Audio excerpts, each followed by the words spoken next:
Esse aqui é o canal de corte do Acionista Podcast, onde eu entrevisto investidores e gestores de empresas. Se você é um investidor, se inscreva aqui no canal. Bom vídeo. Boa noite, pessoal. Estamos começando agora mais um episódio do Acionista Podcast. E nesse episódio eu convidei aqui o nosso grande analista, Fernando Pereira, analista buy side da Jauli. Para quem acompanha aqui, com certeza deve ter escutado o nosso podcast também, ou assistido pelo YouTube, nosso podcast com o José. O José, acho que foi a maior live que eu fiz aqui no YouTube, nosso podcast foi com o José, foi uma live sensacional, acho que eu nunca aprendi tanto em um espaço tão pequeno de tempo. Por isso que eu optei ir para o portfólio ali, os pupilos do José, para a gente poder aprender também, que o Fernando, ele tava me dando uns spoilers aqui, o negócio tá sensacional. Então vamos começar de uma vez por todas. Antes eu tenho que ser influencer, eu esqueço. Curta essa live, amigo, curta a live, não se esqueça de curtir a live, que, olha só, e se no final dessa live você não aprender nada, você pode cobrar sua curtida de volta e tirar a curtida, porque, cara, eu tô 100% confiante. O cara já me deu uns spoilers aqui absurdos. Então, deixa eu ver se eu esqueci mais alguma coisa. Gostaria que vocês comentassem aqui. Ele vai falar as 3 ações dele, ou seja, as 3 ações de um profissional com um olhar técnico. E se você é um investidor, e se você também conhece o setor imobiliário, se você investe, quais são as suas 3 ações? Eu também vou compartilhar as minhas, que tem algumas que são parecidas com a deles, que eu já sei algumas que ele tem, e outras são diferentes. Eu também vou compartilhar as minhas 3 ações prioritárias, mais baratas, com maior potencial da Bolsa Brasileira no setor imobiliário. Mas compartilha aí a sua, que eu vou também, ao decorrer da live, perguntando a ele o que ele acha das 3 ações que você falar. Agora, novamente, um grande obrigado aqui, Fernando, por você ter aceitado o meu convite e está com a palavra para você se apresentar e a gente já começa com o conteúdo. Perfeito, Floriano. Pô, muito obrigado pelo convite, é um prazer estar aqui, no mesmo lugar que o Zé estava também, pô. É muito gratificante trocar ideia com você, você é um cara muito gente boa, a gente já se conhece há um tempo, então é muito legal estar aqui com você, obrigado pelo convite novamente. Meu nome é Fernando, sou analista aqui na Jaula já faz 3 anos e meio. Aqui na casa a gente tem uma tradição muito grande de comprar real estate, a gente sempre comprou real estate muito bem nos últimos 20 anos de casa.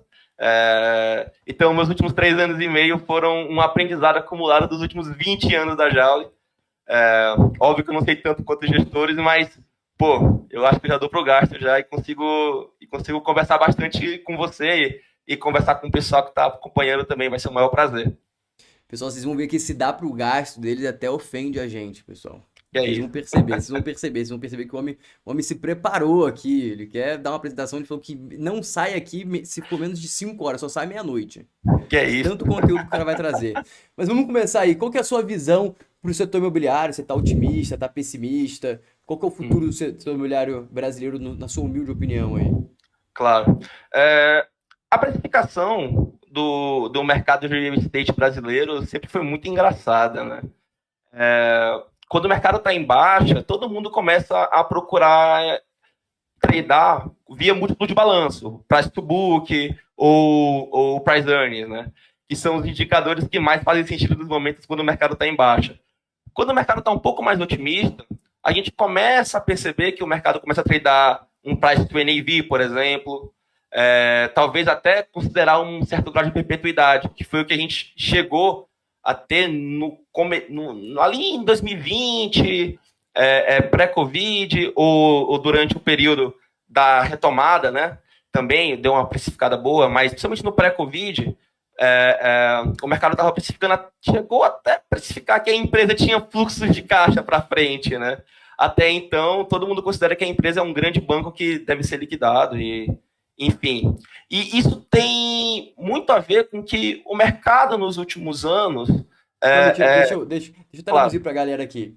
claro. Basicamente, quando o mercado está baixista, você vai pegar o que está em casa. Todo estoque Exato. você soma, dá um desconto ali para liquidação, olha o caixa da empresa, olha o que está lançando, olha o que ela consegue entregar, e você meio que faz ali, ó, tipo, a soma das partes e fala, pensa, vou fechar a empresa agora, quanto que sobra? Tenho 30% de superávit. É isso que acontece com o mercado em baixa. E o mercado em alta, você já começa, soma as partes também, mas aí não dá o preço que tá lá na tela. Aí você começa, não, mas ela vai crescer, ela vai fazer lançamento, ela tem um novo projeto não sei onde, ela vai fazer não sei o quê, ela tá entrando no aeroporto e tudo mais.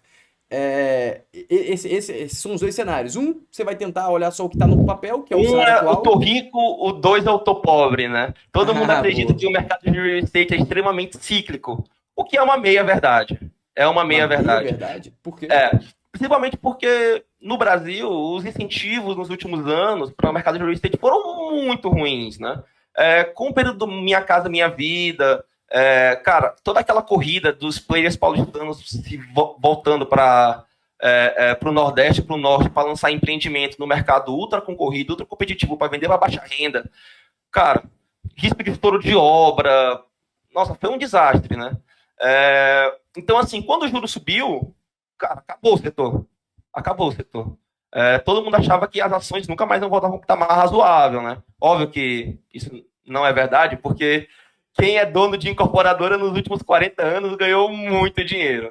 E está bem tranquilo com relação à cotação das ações, né? Foi o cenário ali perto da Dilma, certo? Exato, exato. E assim, cá entre nós, isso foi uma narrativa criada pelo mercado, tá? De que... E o mercado pôs a culpa no setor, basicamente, de que isso ocorre, né? De que o setor é ultra cíclico, de que tô rico, tô pobre, que do nada você tem 40 canteiros de obra, do nada você tem 5. Pô, isso não é verdade.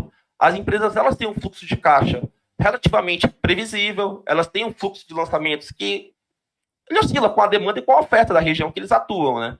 Mas passa longe de ser ultra cíclico como o mercado acredita, né? E um reflexo dessa ciclicidade se dá pela taxa de juros, né? Se dá pela taxa de juros. A tela, só me avisar. Tá, você poderia compartilhar a tela agora, por favor, Floriano? Isso daqui é o IMOB contra a taxa Selic, tá bom? A gente diz aqui na casa que os juros ele tem um double effect, né, no setor de real estate.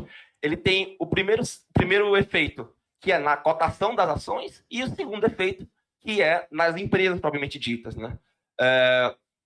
Quando você fala da cotação das ações, você está considerando basicamente o impacto, tá, a valor presente daquela variável no valor econômico da empresa. Basicamente isso. Então, assim, é quase que ritualístico. Taxa de juros sobe, real estate vai cair. Taxa de juros sobe, taxa de juros cai, real estate vai subir. Então, assim, eu preparei esse gráficozinho também, no qual eu traço uma correlação entre o IMOB, que é o indicador médio de todas as empresas de real estate do Brasil, inclusive as incorporadoras, os shoppings, e a taxa Selic em cada um dos momentos, tá? Ou seja, se a gente tem aqui um nível hoje que o IMOB está tradando por volta dos 600 pontos, tá? E a gente está numa taxa de juros de por volta de 14% hoje, podemos dizer assim, ou muito em breve, né? Se Deus quiser, e vai parar por aí. Voltando para um patamar de juro mais racional, tá? Por exemplo, de 4% de inflação e 3% de juro real. Pô, é um juro razoável para o Brasil, né? Pô, a gente pode esperar aí uma valorização do imóvel significativa daqui para frente, dado basicamente só o fechamento de gap de evento, tá? Desconsiderando qualquer benefício econômico que as empresas possam vir a ter com a queda dos juros, né? Então, assim, as ações do mercado... Resumidamente, o que você está falando é que, basicamente, os juros caiu. O juros caiu, a precificação que a gente vai ver é o que está em casa, não é especulação futura, é o que está em casa. O que está em casa já vai valer aí X vezes mais. Sem considerar que a taxa de juros, a queda da taxa de juros vai gerar mais demanda. Considerando uma retomada de demanda, a gente entra em outra ordem de grandezas. Correta essa estimativa? É claro. E assim, é claro que também, a partir do momento que a taxa de juros cai, óbvio que a perspectiva para o mercado de real estate melhora absurdamente, né? Eu preparei esse outro gráficozinho também aqui que é interessante, que ele mostra o quanto a variação de 1% na taxa de juros impacta no valor de uma parcela mensal de um financiamento de R$200 mil, por exemplo. Tirei de exemplo aqui, um valor aleatório, tá? Mas o que importa não necessariamente é o valor da parcela, tá? Mas sim a variação do valor da parcela. Se a taxa de juros varia 1% para cima ou para baixo, o valor da parcela ele sobe em média 6, 7%, tá? Para um financiamento que vai ser parcelado há 30 anos, né? Óbvio que um parcelamento de 20 anos, o valor da parcela é maior, porque, enfim, né, você está parcelando por um prazo de amortização, uma amortização mais pesada, né, do que uma amortização de 30 anos. Mas, enfim, Óbvio que o inverso também é verdade. Quando a taxa de juros cai, o valor das parcelas cai. Logo, o share of wallet, né, dentro das famílias, da hora de você estar pagando real estate, melhora muito. Você abre para uma nova gama de pessoas que antes não poderiam ter, Sim. fazer um financiamento, a fazer o financiamento, né? Então, isso daí é um grande destaque de valor para o setor, que é a queda da taxa de juros, né? Não tem como negar isso daí. E outra coisa também, né? Outro driver muito positivo que eu vejo no Brasil é a evolução... Nesse gráfico que você Claro. falou, tem um ponto muito relevante que eu peço para o pessoal reparar. Olha só que interessante. Com a taxa de 8%, você consegue atingir todo mundo que ganha de 6.000 a 6.200. Com a taxa de 13%, que é a atual aí, é 9 mil reais. É outra ordem de grandeza, é outro público. Porque, tipo, 3 mil reais a mais mensalmente, você muda o jogo, né? Tipo, você exclui uma galera, né? E essa estimativa eu fiz uma conta simples, tá? Geralmente os bancos, quando eles vão fazer crédito, financiamento imobiliário para alguém, eles consideram que aquele financiamento vai ser, sei lá, 30% da sua renda. Aí, se você tem um wallet para aquilo, inclusive, se você pegar esse 1,889, por exemplo, e dividir por 0,3, você vai chegar nesse valor de 6.200, tá? É Entendi. basicamente essa conta que eu fiz. Basicamente, a conta que parcela, para explicar pro pessoal, a parcela do financiamento imobiliário só, tipo, tem que ser no máximo 30% da sua renda. Ou seja, se você Exato. ganha 10 mil reais, você pode ter uma parcela até 3 mil reais. Então, quanto mais a parcela aumenta, mais você restringe a população, considerando que a população que ganha mais é uma parcela menor. Isso daqui é a renda da família, tá? Não é a renda de uma pessoa. Se você pensar que a renda de uma Sim. pessoa, 6 mil reais no Brasil, lascou. Ninguém vai conseguir empréstimo imobiliário. Vai ser para uma família, claro. Isso é para uma família. Isso. E outro driver muito positivo para toda essa dinâmica é a própria evolução do crédito imobiliário no Brasil, tá? Nos últimos anos, as fintechs, né, começaram a roubar o market share dos grandes bancos, principalmente no segmento de prestação de serviços, né? Quem hoje em dia ainda paga DOC TED, né? Assim, não existe mais isso, né? Assim, forte para pessoa jurídica ainda exige, mas o Pix resolveu muitas das coisas. Hoje os bancos, eles estão com uma série de serviços com nível de preço muito mais baixo, os bancos digitais, né? Inclusive os bancões, eles estão começando a migrar para novas atividades que consigam remunerar o ROI deles, né? E uma coisa que sempre foi muito comum nos Estados Unidos e aqui no Brasil tem muito a evoluir ainda é o crédito imobiliário. O crédito imobiliário no Brasil ele sempre foi sustentado pelo SFH e pelo Minha Casa Minha Vida e agora pelo Casa Verde e Amarela, mas a cada dia que passa, mais os grandes bancos aumentam a participação dos players privados no mercado de crédito imobiliário no Brasil, tá? E isso daí, cara, é um driver gigantesco, assim, para queda da taxa de juros de financiamento imobiliário, porque o mercado se torna cada vez mais competitivo e os spreads vão tender a cair por causa disso. E aquela continha, né? Da taxa de financiamento imobiliário, ela deixa de ser uma variável para raio, podemos dizer assim, só da taxa de juros da economia, da taxa Selic, e também outra variável aí, que é o quanto os bancos estão dispostos a correr de risco cobrando mais barato na taxa de juros para ganhar mais market share num segmento que tem tudo para crescer muito, entendeu?